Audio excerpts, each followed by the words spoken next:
Hello guys, வணக்கம் and welcome back to சிறப்பு media 2.0. இந்த வீடியோவில் நம்ம எதை பற்றி பார்க்க போகிறோம் அப்படின்னு பார்த்தீங்கன்னா, பிக் பாஸ் சீசன் 7ஓட 11வது வாரத்துக்கான 5வது நாளுக்கான மதிய நேர ஓட்டிங் முடிவுகளை தான் இந்த வீடியோவில் முழுசாக பார்க்க போகிறோம். ஸோ இந்த வீடியோ போகிறதுக்கு முன்னாடி வழக்கம் போல் சப்ஸ்கிரைப் பண்ணாதவங்க சப்ஸ்கிரைப் பண்ணி வச்சுக்கோங்க.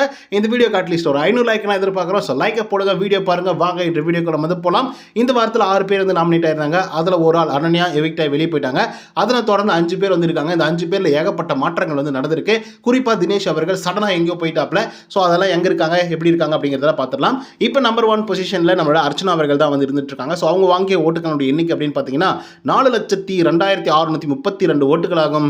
பர்சன்டேஜ் வைஸ் அப்படின்னு சொல்லி பார்க்கும்போது 43.18% காலை நேர முடிவின் போது வந்து இருந்தாங்க. இப்போ 45.77% வந்து இருந்துட்டு இருக்காங்கன்னா பார்த்துக்கோங்க. அப்படியே சடனாக வந்து ஓட்டிங்ஸ் வந்து 2 பாயிண்ட் வந்து ஏறி இருக்கு, எகிரி இருக்கு அப்படின்னு தான் வந்து சொல்றோம்.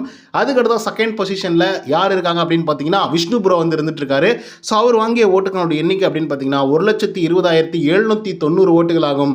பர்சன்டேஜ் வைஸ் அப்படின்னு சொல்லி பார்க்கும்போது 12.65% காலை நேர முடிவின் போது வந்து இருந்தாப்புல. இப்போ 13.73% வந்து இருந்துட்டு இருக்காரு விஷ்ணு. ஸோ விஷ்ணுக்கு வந்து பார்த்தீங்கன்னா சடனாக வந்து அதிகப்படியான வாக்குகள் வந்து விழுந்திருக்கு. அண்ட் குறிப்பாக வந்து விஷ்ணுக்கு ஏன் அதிகப்படியான வாக்குகள் விழுந்தது அப்படின்னா, நிக்சனை எப்படியாவது எவிக்ட் பண்ணி வெளியே அனுப்பணும் அப்படின்ற ஒரே காரணத்துக்காக தான் அப்படின்னு நான் நம்புகிறேன். ஆமாவா இல்லையா அப்படிங்கிறத நீங்களே வந்து கமெண்ட்டில் வந்து பதிவு பண்ணுங்கள்.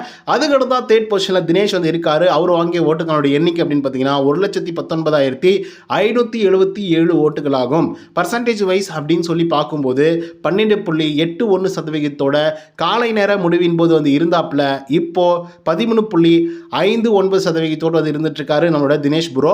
ஸோ இப்படி நம்ம கம்பேரிஷனோட பண்ணி பார்க்கும்போது விஷ்ணுவை விட தினேஷ் அவர்கள் வந்து குறைவான வாக்குகள் வாங்கினதுனால தேர்ட் பொசிஷனுக்கு வந்து தள்ளப்பட்டது மட்டும் இல்லாமல் டான்சர்ஸ் ஒன்லி வந்து இருந்துட்டு இருக்காரு.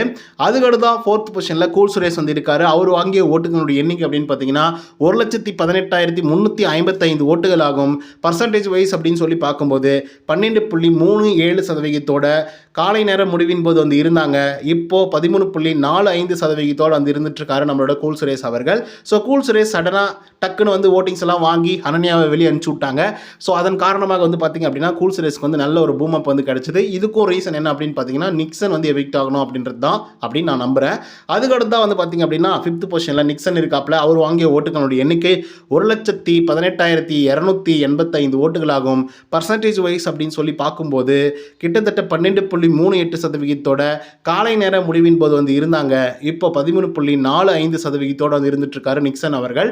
ஸோ இப்படி நம்ம கம்பேரிட்டிவ்லி பார்க்கும்போது ஒரு நல்ல பர்ஃபார்மன்ஸ் அர்ச்சனா கிட்ட இருந்து கிடைச்சிருக்கு. பட் மீதம் இருக்கக்கூடிய 4 பேரில் யார் எவிக்ட் ஆகி வெளியே போவாங்க அப்படின்றது மிகப்பெரிய ஒரு கொஸ்டின் மார்க்காக இருக்குது. ஸோ 4 பேருமே டான்சர் ஜோனில் இருக்கிறதுனால மேபி கூல் சுரேஷை வந்து எவிக்ட் பண்ணி வெளியே அனுப்பலாம். இல்லை மக்களோட ஓட்டுக்கு வந்து இவங்க மதிப்பு கொடுத்தாங்க அப்படின்னா கண்டிப்பாக நிக்சன் தான் எவிக்ட் ஆகி வெளியே போவார். ஸோ பொறுத்திருந்து பார்ப்போம் யார் எவிக்ட் ஆகி வெளியே போவாங்க அப்படின்னு சொல்லிட்டு. யார் எவிக்ட் ஆகி வெளியே போனால் நல்லாயிருக்கும் அப்படின்னு சொல்லிட்டு நீங்கள் நினைக்கிறீங்களோ அவங்களோட பேரை வந்து கமெண்ட்டில் வந்து பதிவு பண்ணுங்கள். இந்த வீடியோ உங்களுக்கு வந்து பிடிச்சிருந்தா லைக் அண்ட் சப்ஸ்கிரைப் பண்ண மறந்துடாதீங்க. நன்றி, வணக்கம்.